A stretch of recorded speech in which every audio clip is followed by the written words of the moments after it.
The long black robe, pointed hat, broomsticks, and bubbling cauldrons are all features that we associate with witches. However, witches are far more sophisticated and complex than popular culture depicts them. It may not be known, but witches has been in existence long before she was given a name. For as long as mankind has believed in spirits, they have believed in the woman who would convene with them.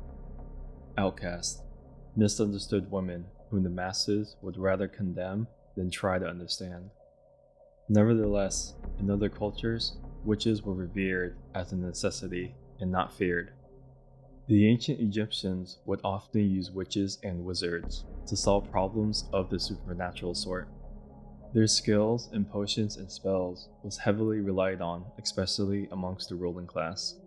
There are some witches, however, that have stood out in history. Their stories have been told and distorted so often that they have now become urban legends in their own right. In this video, we'll talk about 5 of these individuals that have been branded as witches throughout history.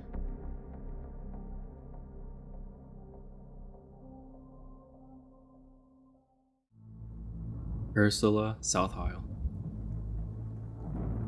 Also known as Mother Shipton, Ursula Southeil was a witch from England, born in 1448 during a thunderstorm in the cave of all places. Because of the conditions of her birth and her hideous hunchback appearance, legend states that Southeil was a product of an affair her mother had with the devil. Southeil eventually married a man from her community, but he died sadly 2 years later. More regrettably, Southeil was to blame for his death. The rumors drove her into isolation and back into the solitude of the cave in which she was born. It is in that very cave that she began to have visions and prophecies. It is said she prophesied the Spanish Armada, the Great Fire of London, the demise of the English Church, and the world ending in 1881, apparently. Mother Shipton died in 1561 without having been prosecuted as a witch. An amazing feat at the time, given how easily it was to claim anyone as a witch without a fair trial. She would foretell the demise of anyone who would harass her, which protected her from those who would wish to see her burned at the stake. She has remained a hero for clairvoyance up even until today. Marie Laveau. Marie is known as a voodoo queen, and she certainly carries herself as one. She was born in the 19th century in New Orleans and was a mixed race with West African roots. She was married briefly, and after her husband mysteriously disappeared, she lived with a white Frenchman for 30 years. They had 7 children, but were never allowed to legally marry. The black community at the time revered her as someone with immense influence in society. She wore many hats. She was a hairdresser and also an herbalist and healer. She was also rumored to be a madam of a brothel where she made connections with the elite. Marie would offer them her fortune-telling services and potions for their ailments. She would even host parties at her home to further strengthen these connections. These parties were elaborate gatherings that consisted of singing, dancing, and chanting that was popular in the voodoo traditions. Racists at the time condemned her practices. They accused her of black magic and devil worship, despite the love her community had for her. Even with all the negative accusations, Marie was required to have performed noble acts of community service. She would treat yellow fever patients, post bails, and also visit prisoners. Upon her death in 1881, the funeral was attended by hundreds. The debate about Marie's character lives on, with her legend even today. Hopeful souls still visit her grave, hoping she can make their dreams come true, even after death. Tituba. Tituba was an American slave brought in from Barbados in the 17th century. Some accounts had claimed her to be Native American, but her roots can be traced back to Trinidad and Tobago. Tituba was the first woman to be accused of witchcraft during the time of the Salem witch trials. A Puritan Reverend, Samuel Paris, caught his daughter Elizabeth attempting magic. Tituba was then accused of teaching the young lady Elizabeth and her friend Abigail voodoo from her native home of Barbados. Because of this, Tituba was beaten continuously for hours until she confessed to her accused crimes. She would later explain that this was not a true confession. She had lied to save her own life. Amid her torture, she also implicated two other ladies, Sarah Good and Sarah Osborne.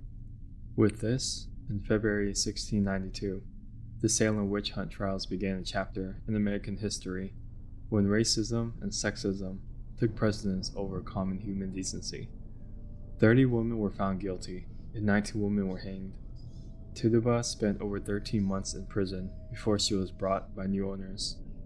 How unfortunate that no voodoo or witch's magic was enough to save Tituba from the harsh discriminations of being a black slave in colonial America. Voisin. Catherine Voisin was a French sorceress during the reign of King Louis XIV.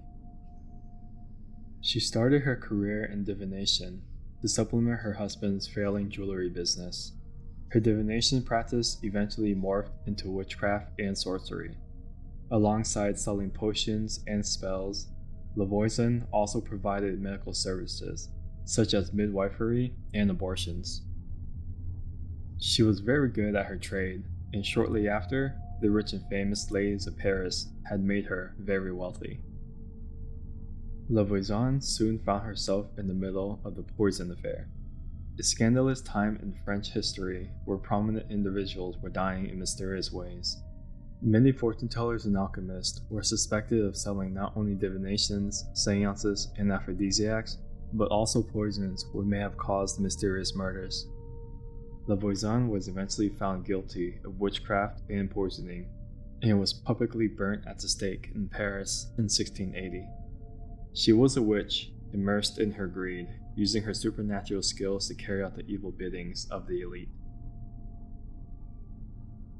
Isobel Gowdie. Isobel Gowdie was indeed a legend in her own right.